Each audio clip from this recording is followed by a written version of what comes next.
Good morning. It's my honor and privilege to welcome a special leader in today's BW Dialogue. We have Ms. R.M. Vishakha, who's the MD and CEO of First Life Insurance. Welcome, Ms. Vishakha. How have been the last 200 days for you, both personally and professionally? Yeah. Good morning, Dr. Batra, and good morning to everybody on the audience. I think I'm going to start off, first of all, with an apology to keep you waiting. And trust me, this is one of those typical places where, Murphy's laws apply. One meeting where you say you've got to be on time because it's live, it's not a recording, and then things work against you and things just go out of control. So if you ask me, how have I been this past 6 months, Dr. Batra, I think, my first answer is it depends on when you ask. So if you ask me right now, it would be, oh my God, I'm so embarrassed to be late. I hate this COVID. This would never have happened had I been in office. It's all of those feelings of remorse and not very happy feelings. You asked me at a point of time when things are going well, when we hear good stuff about everybody being happy, then you would, sales numbers, for instance, for this month have actually been reasonably good. At that point of time, you will say things are good. We've managed to overcome COVID. We've managed to actually, rally our troops around and so on and so forth.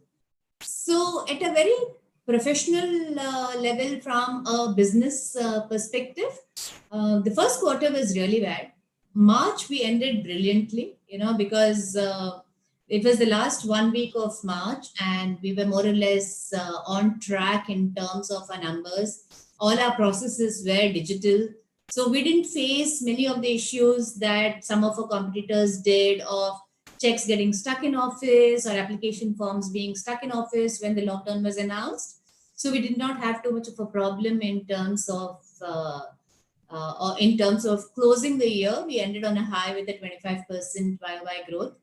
When it came to the first quarter, I think we were all dealing with this whole sense of shaving with the left hand, as I call it. We didn't know how to do sales without having a customer sitting in front of you. We didn't know how to generate leads without walking into a bank branch. And while as an organization, we did everything possible to ensure that there was capacity for 100% of our teams to work from home. So one of our biggest focus areas was everybody in the organization should be able to work from home. And the moment we could get that done, I think everything else fell into place, from then training them on how to use those skill sets, work with them. So AMJ was not a great quarter for us. Everybody is busy adapting. I think July, post the lockdown lifting and post a lot of other green zones, orange zones, red zones coming up, people getting more in control of being able to even get tested, if not anything else, understanding a little more about what COVID was, though we can really not say that we understand what COVID is. I think all of that, we are seeing green shoots. July has been a good month. August has also been a good YOY catch up, and so has September been. So professionally, we've seen that wave. But I think there's one huge aspect that most people do not talk about, which is, how are you feeling? How are you? Literally, genuinely, how are you? And I think that question of how are you has become so much more individual than it ever has in all of these years. How are you is always an individual question. But I think in these past 6 months, how are you has become a micro individual question per person, if you know what I mean. Absolutely. I think you bring in a point which I would have addressed at the end, is self-care for each person, whether you're as a leader of an organization or a leader of a home. I think how each one of us feels and how we look after ourselves in a holistic way, in terms of health, in terms of emotional well-being, in terms of our nutrition. I think how we feel is a combination of that. And there is an unsaid grief all of us have of not being able to do the things that we did before COVID. So yes, you're absolutely right. It may seem like a very innocuous, simple question, but by the way, how are you? How are you today? I know I could have asked that question instead of other things that I asked, but how are you feeling today? No, I think you did start how are things, in a way, you did ask the right question, Dr. Petra, and how are things. And I'm just, I think, calling out something that most people don't, because when people say how are things, or even if you say how are you, everybody moves into whatever can be quantified. You will move into business, you will move into, oh, term plans really are seeing a pull. We see an insurance a pull for the first time. I think we, instead of seeing a push product, insurance has become a nudge product. So I think people tend to talk about stuff that can be quantified. I think what people rarely talk about is stuff that can't be quantified. Um, Let's. I know we are here to talk about business, economy, and insurance, but as a leader, tell us what are the stuff that we don't talk about. Yeah. I think stuff that we don't talk about is emotional well-being. I think stuff we don't talk about um, is what a leader is going through when they're making decisions. For instance, when we rolled out targets, okay, and we said, okay, these are targets. When we have reviews, um, and you're doing it from work from home, you can hear the background of a child crying sometimes, and everybody on the call pretends like that isn't happening. Sure. You're all focused, and if you do call it out, people get embarrassed. They hear an unprofessionalism criticism even when it is not intended. I think what we don't talk about is what we go through.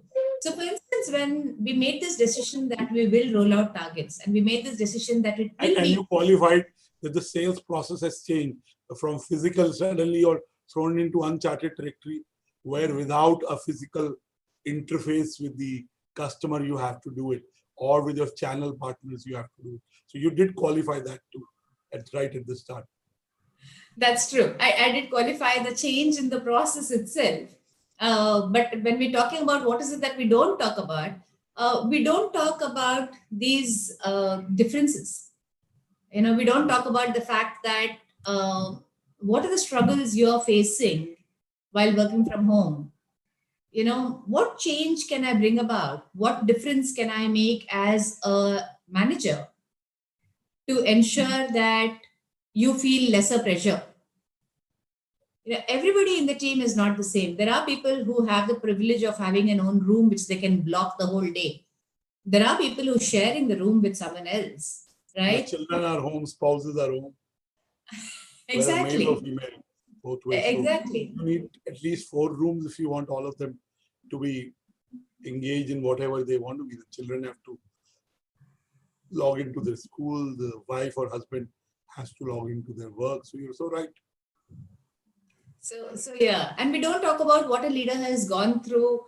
For me, one of the fundamental things that got tested, and I remember, was we keep saying employee first. We keep saying we are all a family. All right. When I'm asking my employee to continue to do business, am I being employee first or am I being organization first? Mm-hmm. Okay. That's something we don't talk about as leaders. There has to be a balance. There has to be a balance.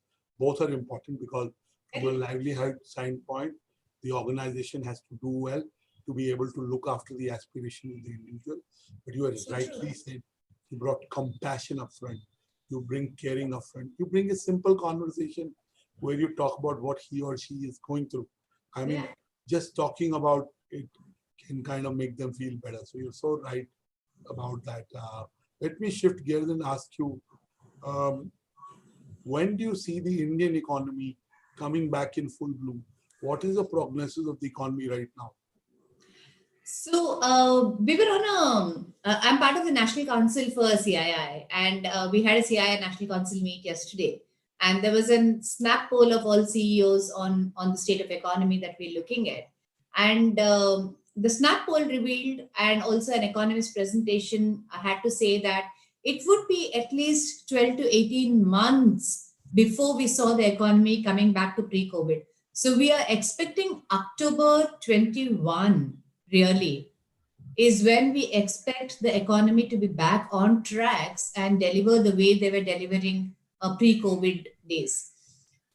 We are seeing green shoots. You know, you do see an on and off jump. For instance, August of 2020 in automobiles has actually been better than August 19. But what people fail to understand that August 19 was one of the lowest months in 4 years. So statistics at a very high level can be misleading when you're trying to look at how deep the economy is. So I guess when we have all the data put together and you look at the relevant sub datas along with it to kind of eliminate any base effect, we are seeing the economy probably just be on par on a YY growth for end of this year and probably increase next year. From a GDP perspective, I think the expectation is anywhere between a -5 to -10. I think the optimistic scenario is a flat, which is 0% GDP growth. But for GDP to come back and go back to a 5.5 or a 7.5 kind of a number, I think that would be end of FY22. And we'll probably see green shoots only mid of FY22. And again, just to add to that, it also depends on the sector, right?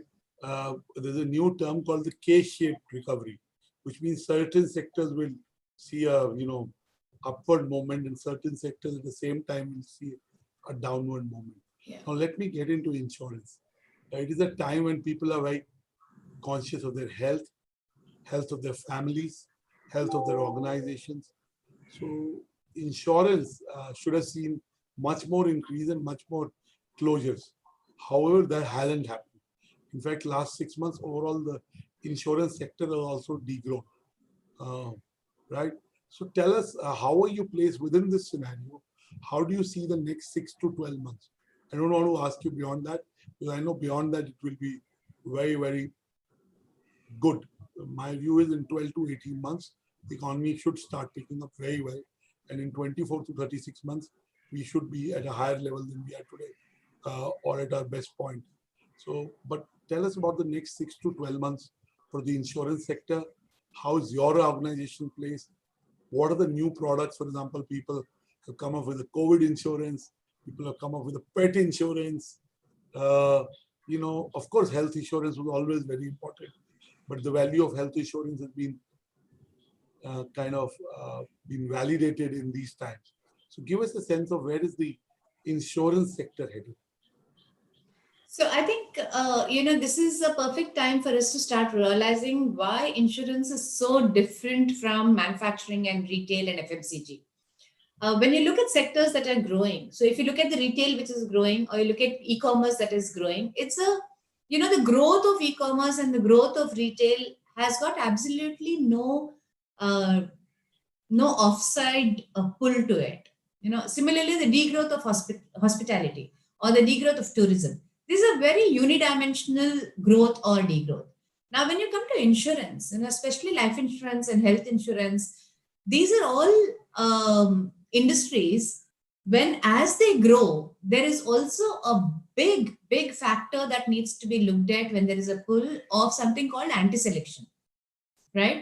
So the more there is a customer pull, you need to make sure that the customer pull is not happening by people who are anti-selecting. As in, a simple explanation we have is you don't insure a house on fire. Okay, so similarly, you can't insure somebody for COVID when they're already diagnosed with COVID and in hospital. So you can't insure a person who is on his deathbed for life insurance.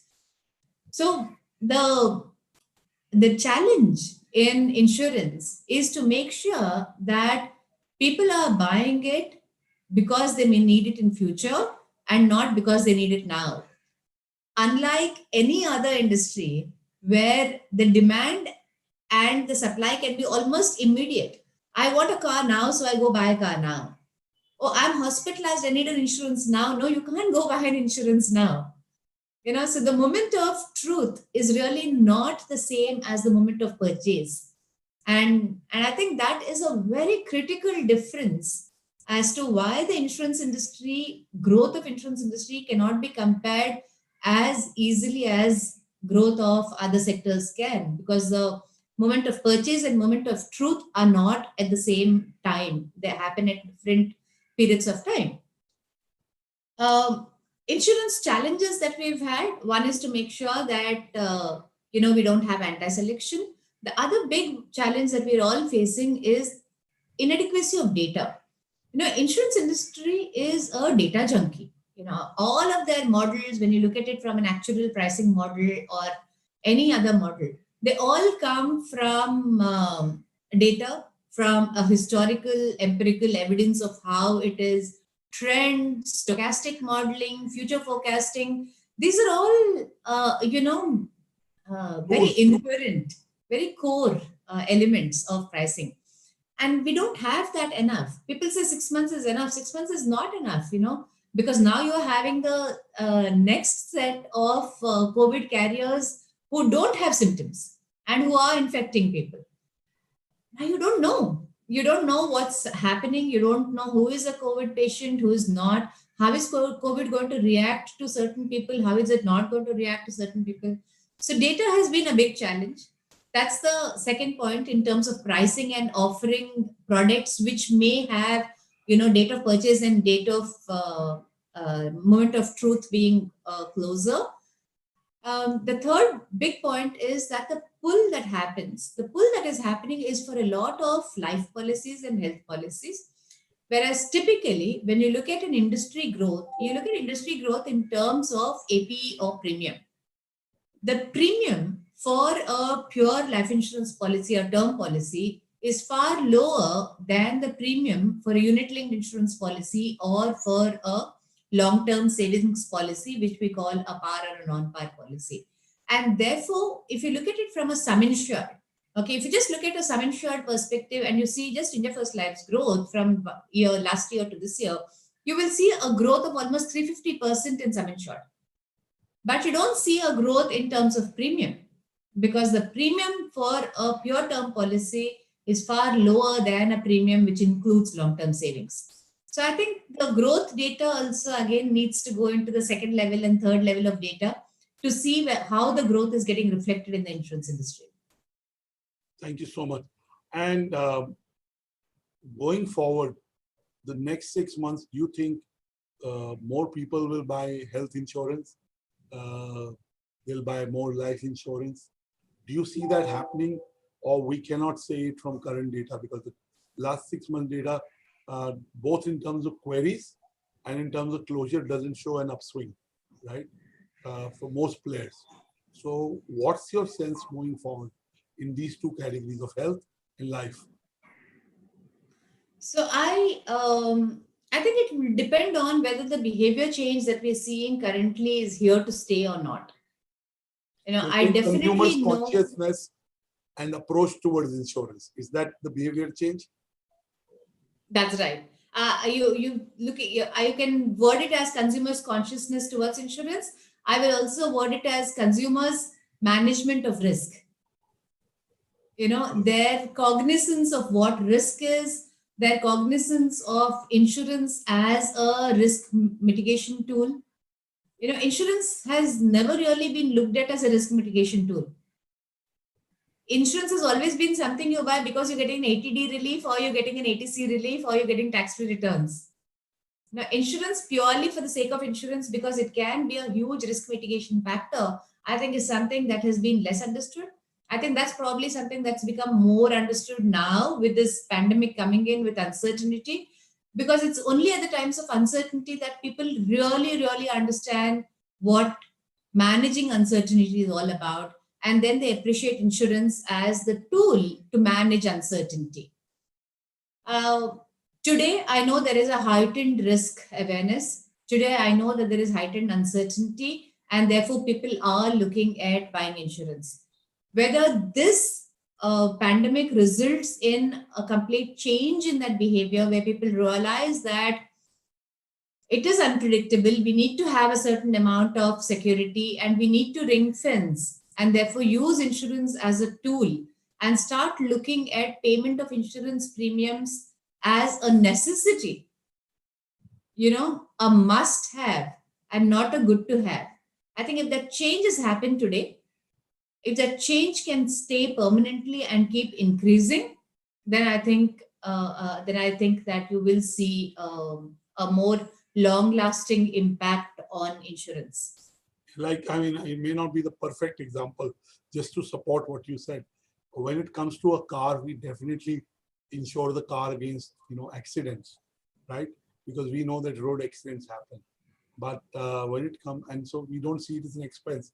It's an integral cost built into the total cost of ownership of the vehicle, so to say. So we have to, you rightly said, the risk management for a customer and individual is priceless, so to say. You Yeah. know, you got to build it into your way of living, into your yearly expenditure that goes into making sure that your life's risks in every aspect is mitigated. So you're so right in the way you put it. Coming to business and economy, the big elephant in the room is demand. And demand is directly linked to jobs. If you look at any study, whether from an economist or a non-economist, one thing they agree on is that demand is a direct proportion of the jobs in the economy, the money they have in their hand. So when do you see demand of, I know IPL is happening, so certain categories are seeing surge. I know Diwali is around the corner. It's about 44 days away. So there will be demand in the festive season, whether it's a Durga Puja in Bengal. So tell us, when do you see the consumer demand overall coming up? I think you'll have to look at it as a factor of GDP growth, right? I mean, we don't have any direct studies. There is a recent Reserve Bank of India study which is on the consumer confidence survey. And when you look at a consumer confidence survey of the Reserve Bank of India, it appears that they're not going to get back. Confidence in spending is not going to happen until probably the end of the year. So if you have to rely on that survey, it seems that there will not be any demand for luxury items. That most of the demand will come for household items. Most of the demand will probably come for just the regular routine. There was a anecdotal information I had heard, which I wanted to actually validate, which perhaps we should actually validate later on, is a increase for jewelry, that there has been a increase in demand for jewelry.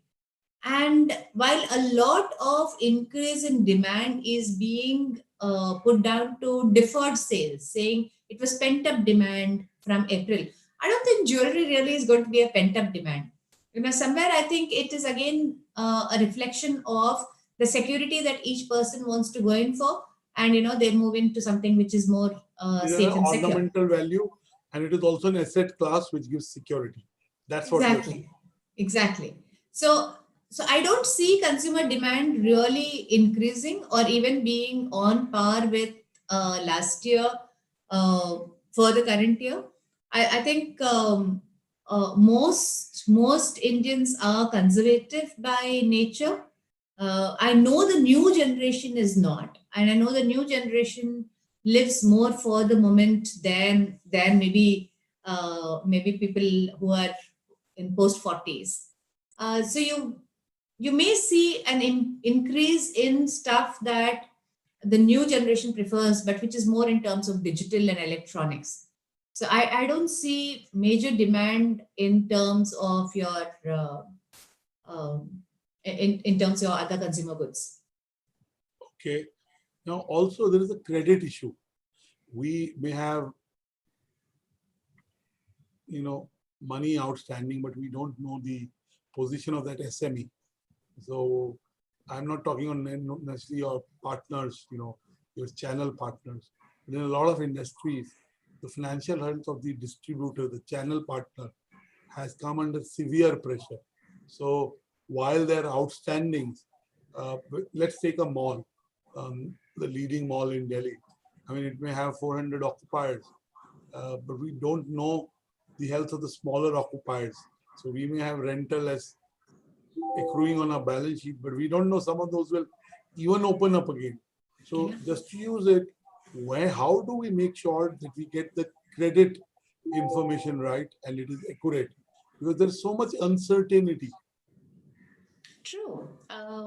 There is uncertainty, and I think the SMEs and the MSMEs have really been the worst impacted, right, Anurag? I mean, it's these are people who rely on credit and who rely on a supply of money on the basis of sales that are happening almost on a live basis. So where that has been stopped and they've not gotten it back, I think that's going to be a disaster which will need to be recovered. You do, however, see a lot of measures being implemented. And so I think those SMEs and MSMEs which have had a track record of better performance, I think they are the ones who are continuing to get capital for them to be able to come back and stand on their feet. So I think this is where your track record and your goodwill is going to really hold you in good stead. And yeah, so I or it will have to be back to entrepreneurs trying to do something different from what they used to do before. The blow is in that K shape that you were speaking about. So you have the some SMEs and SMSC who will fall into the K of the upward, and there will be some who will go into the downward. If you look at a sector at a very large level, and if you look at it from an agriculture sector, is agriculture in the K curve going upwards? And the answer is yes. And if agriculture constitutes almost 50-60% of our economy, or 30% of it, then I think that will work. Services industry is going in the upward. E-commerce is in the upward trend. Industry, infrastructure, all of that should have been in the downward trend. But you also see now a lot of developments of infrastructure. There's a lot more spend happening on roads and urban development and rural development. So I believe the government is making a lot of investments to make sure that infrastructure grows, and therefore that primary underlying foundation for the growth of an economy will be strengthened. Do I see any immediate results of it this December? No. And which is why I think the economic forecast that we're discussing, that by next October, we'll probably be seeing a lot more growth, is something that I would also tend to agree with. Thank you so much. I want to, you're not an astrologer, you're not a futurist, and I'm on the same category. But if you had to look at the insurance sector 3 to 5 years from now, what do you see changing, and how do you see the industry doing 3 to 5 years? I asked you about immediate short term, which is at best we can see, possibly in some sectors we can't even say we can see what will happen 30 days from now. But tell us, because there's a big variable of when the COVID goes away, when the vaccine is ready. So every question has to be answered from when the vaccine has to be ready. So let's say by mid 2021, the vaccine is being administered, things are better. In the next 2 to 3 years, where do you see the insurance industry going in terms of numbers, in terms of growth, in terms of trends? Do I have the option to answer the question to see where do you want the insurance industry to be going? Absolutely. Okay. So I think I know where I would like to see the insurance industry growing is I would like to see a mandatory life insurance policy for pure term to the extent of your insurable value in the hands of every Indian. And I think, every Indian should be having that term policy as a base. I think there's certain amount of development of fixed income plans which are more market linked. So rather than having these standard plans which today depend on a rate of interest that the the insurance industry or the actuaries in the insurance industry calculate to be a rate that will be what the investment department can earn over the next 20 years. I think we could have an interest rate which is more dynamic, which can be more linked to a fixed government security or any other standard benchmark. This whole participating and non-participating products, the stigma of it goes away, because they're actually really good products for people who don't want to have a very high exposure to market linked, people who want more security. It's better than buying jewelry. And you know but that whole stigma goes away because there is increased transparency, there is more understanding, there is more awareness of what does cost of capital and cost of guarantee mean to insurance companies. I would like to see a development of annuity products. I think annuity is going to be the future. People don't know it yet. People don't realize it yet. But I think development of annuity is going to be something very, very keen. I'd love to see a change in product regulations which actually allow for an insurance policy to be purchased where you can pay as you go. As in, today, a very typical insurance policy, if you want to save for your retirement, you have a plan which mandates that you have to pay for the either single premium or the next 5 years or 10 years or 15 years or whatever period of time. And then you don't have a choice to lapse. If you lapse it, like you don't pay your next year premium, then you can reinstate that policy in 2 years' time. But after a period of time, the policy lapses. And I really find that to be a big impediment in these uncertain scenarios. When you look at more than 60% of the population of the country really not having a salaried job, expecting people to sign up for a guaranteed premium for the next foreseeable period of time, I think is a big impediment for development of insurance. So if we'll be in a position where we can actually develop plans where, you pay premiums as and when you have the money, and the plan kind of adjusts itself and it's versatile enough to adjust itself to be able to provide for the individual the amount that he or she needed for the child's education or retirement or any other long-term need. I think that will be a brilliant outcome. Thank you so much. I totally concur with you as a consumer.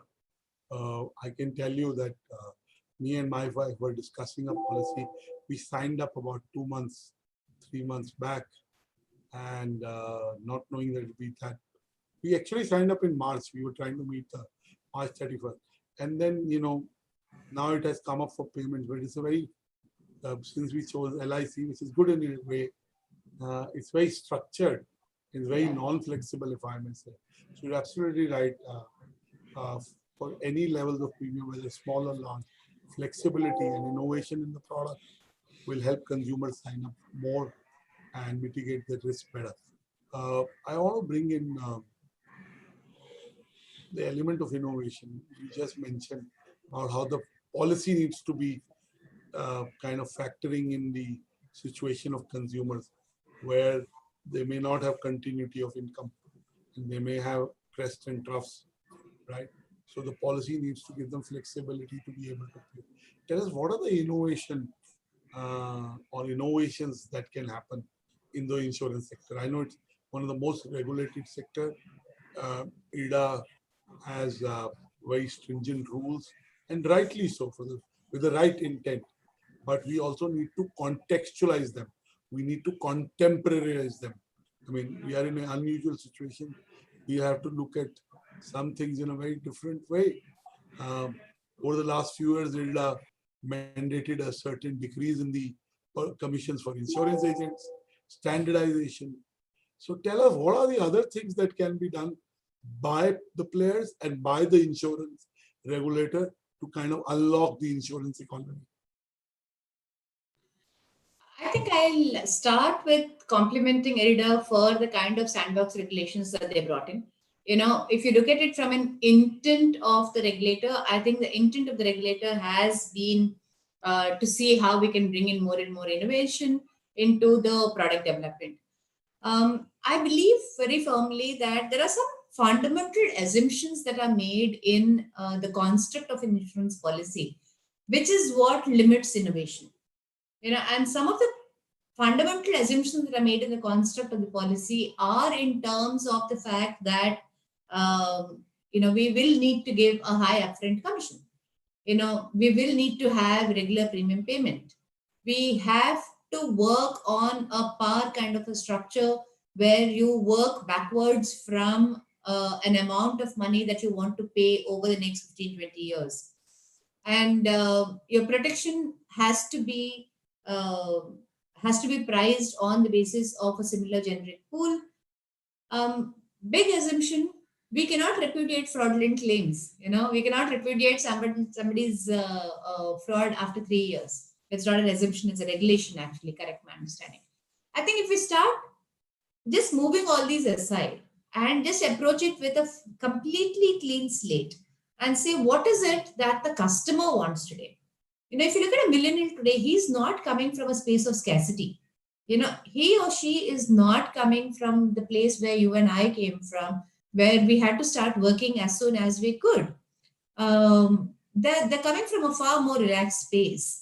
So what is it that they're looking for? What kind of protection are they looking for? They are looking for some kind of a protection for the unforeseen, which will not enable them to pursue their dreams. I think we have very clear-cut segments today of people, and the products need to get tailored to those clear-cut segment. Will that mean changing fundamental assumptions? Yes. To go back to the reference I made in my previous answer to your question, having a product which has premium holidays, which has flexibilities, and all of those is something that will attract a new age customer. Another big development that I believe will help in innovation is our ability to interlink all of society. Can I work with, say, a school, okay, of where my customer's child is going, to then tell that customer that you pay me X amount of premium, all right, and if something were to happen to you, we won't place the burden of managing the school fees of that child on your surviving family member, but we will work with that school to make sure that that child gets his tuition fees paid for till his 10th or 12th or whatever. Can we work with that ecosystem where then payments are made to the respective organizations so that the objective of the insurance is met without it becoming a liability for the individual? Because at the end of the day, Dr. Batra, when you look at it from insurance, nobody really wants money for the sake of money. What are you going to do? We're not Midas, right? You're not just going to sit with all that gold in your house or all that money in your house. All of us need money for fulfillment of certain requirements. It could be necessities, it could be luxuries, but we all need money to fulfill certain aspirations. What if those aspirations could actually be married into insurance policies so that those aspirations are met, and you don't have to worry about price change? Will I be able to afford that retirement home when I actually retire? I'm saving 10 lakhs per month. Is that going to be enough? Can we really create that ecosystem? And can we really create products to serve that ecosystem? I think that would be innovation at its best. Thank you so much for explaining the context and detailing of where all it could be applied to be able to create unique new products and more acceptance of those products again with all the stakeholders. I want to shift gears and ask you, you are, apart from being a CEO and leader of your organization, you're also an individual, you're also a human being. Tell us, for you, how leadership has changed over the last 6 months. Of course, most of the tenets of leadership are timeless, like doing more listening, being compassionate, leading by example, honesty, commitment. They will always be applicable and true, and maybe more true as we go forward. But tell us, what has changed in you as a leader in the last 6-7 months?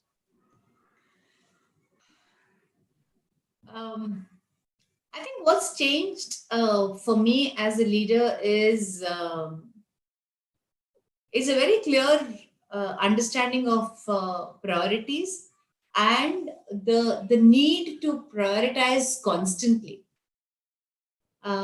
Emotional empathy. I know it's a lot more.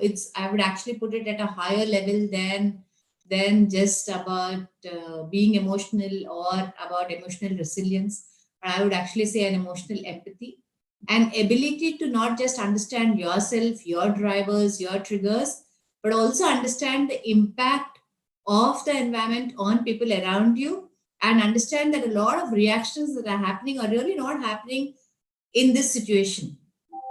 It earlier, if you're in a meeting with 5 people and people reacted in in that meeting, you could more or less say that the reaction was because of what was happening in the meeting. I think in these 6 months, what I've realized is a lot of reactions that are happening in that meeting have got nothing to do with what's happening in that meeting, but it's got a lot to do with what's happening to that person outside of this meeting in his or her own environment.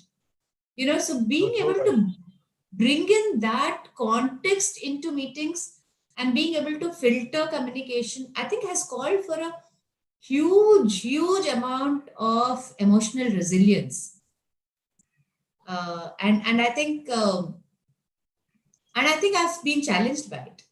I have been challenged by the amount of um, self confidence, the amount of willpower that you need to bring in, and to just stay motivated and keep people motivated. Thank you so much. My last question to you. If you had to make 3 predictions for the future, which include the future of life, future of work, future of workplaces, future of economy, what would those 3 predictions be? The future of life, I think life as we knew it to be this, um, societal body uh, is going to change. I think people are going to become more and more individualistic, and they're not going to be. Individualistic in the sense that they would go more within, Yeah. That's what you mean, right? Yeah. So, it should always be a group of 5 people. I think this is, and it makes a team. I somehow feel the individuals of each of them is going to be strongly developed. People are going to develop more as an individual, becoming more self-reliant, because I think this pandemic has taught us how important it is for us to be self-reliant, both emotionally and physically. I think I think that is more or less here to stay.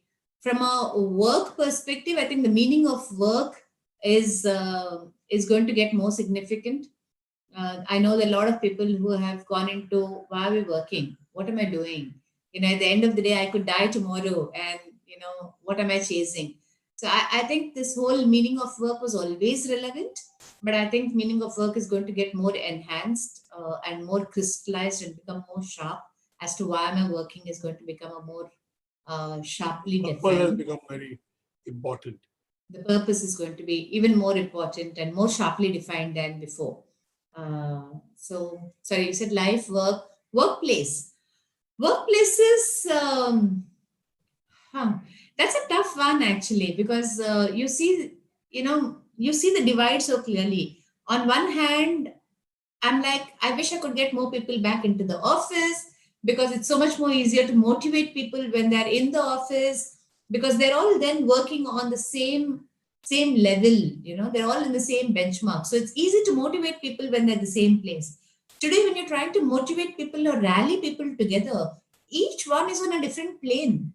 So trying to get your team together to rally them and motivate them when they're on different planes is a challenge. So one part of me wants, everybody back in office. There's another part of me which is like, why don't we give an option? Maybe this, I know that people who've been so happy not to travel 3 hours. I know that the pandemic has brought about a different problem in not having a social life. But if you could have a social life, as an individual, would you be happy to work from home? Would that be a choice that you would want to take? And I do think there'll be a lot of people who will want to take that choice. So that could also be a win-win for the organization. So I do believe that some part of work will move permanently to work from home and probably enable organizations to think differently. That's from a workplace. And I forgot the fourth impact. You asked for four. You said life, work, working place, business the and economy. The economy, e-commerce, digital, I think has really shown the way. Any organization which was prepared to be digitally savvy has really, risen to the top. You clearly see retail franchises, right? And you see retail franchises, people who were ready and equipped to move, just managed to jump on the curve, and they have been able to do a brilliant job of it. And people who were not not prepared retail in a digital manner, in a logistic manner, I think they are the ones who had to struggle. So there will be more investment in digital. There will be more investment in e-tailing. I think we will all move far more into digital processes and the physical. So we will definitely move strongly towards the phygital and the digital than we are today.